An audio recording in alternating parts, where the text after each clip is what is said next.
Good evening everyone and welcome back to BeerHere Reviews with me, your host Jack. Tonight we have another beer from the little trade we did with Peter, the Master of the Hoppets over at Copenhagen Beer Celebration, and I finally kind of got round to. I was going to age these for a bit longer, but I thought I'm going to pop them out and try them now actually.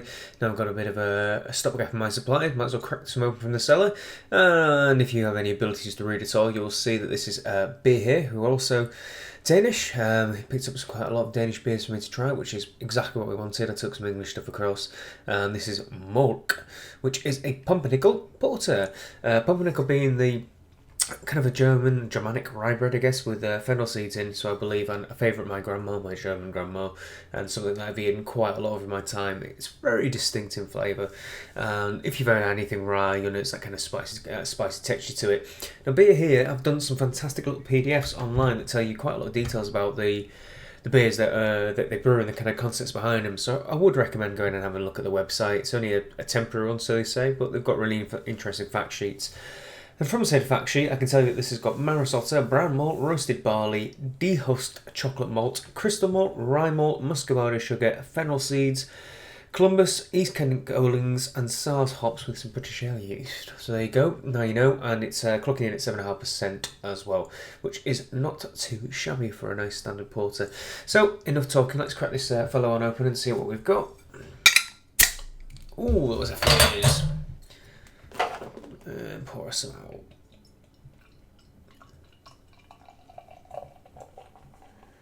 So, what we have here is quite a nice colour, don't you think?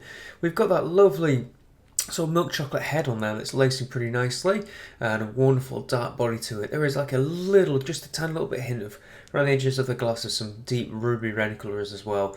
It looks exceptionally pretty, it really does, and lovely carbonation. You can see those nice little fine tight bubbles in the head as well.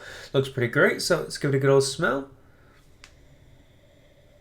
Ooh, there's a hint of tartness in there, I'd say. Definitely spicy rye. And you get that kind of aniseedy fennel note. But it's got this kind of tart edge to it. Kind of spice, fennel. Yeah, almost like a smoky. Like sweet smoke. Again, not too dissimilar to the smoked porter that we had on the last review from a trade with Peter. So yeah, it's got an interesting aroma. It wasn't exactly what I was expecting, but definitely interesting. Smell the fennel. So cheers everyone, let's get in there and give it a good old try.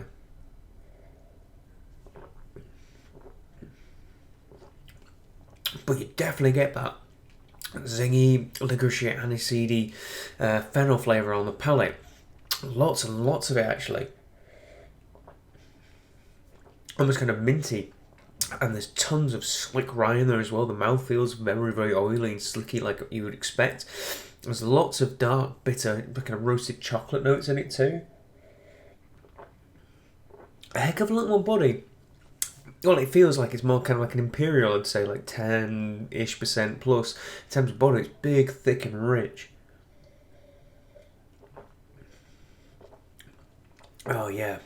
Finish is nice and dry as well. It's not... Probably starts a little bit sweeter, but it definitely dries up towards the back, and it lasts for a long time, even despite the dryness. And I can feel it, you still taste it for ages afterwards.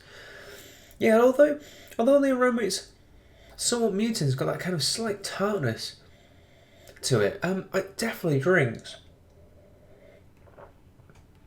Drinks like you're eating, Pumpernickel. That's really good. Those are flavours that work well, and work well in this beer too, I might add. I'm not surprised, because I knew Peter picked me some good stuff, but this is cracking. This is really good as well. So yeah, thanks Peter for another splendid beer. This is an easy 9, I think. I think this is really good. I would definitely pick this up regularly. If I think this is a special brew by them, but this would be a regular pickup if I could get my hands on it. Really interesting. They say that this has a 5-year shelf life as well, so doing something like a vertical with this will be really fun, I think, and seeing how the flavours develop, pardon me, over time as well. So it might be something I try and do if I can ever find this again. But yeah, please tell me what you think if you've had this beer. Like, favourite, comment and subscribe as always. And once again, thank you to Peter, the Master of the Hoppets. Go check him out. Until next beer review, cheers.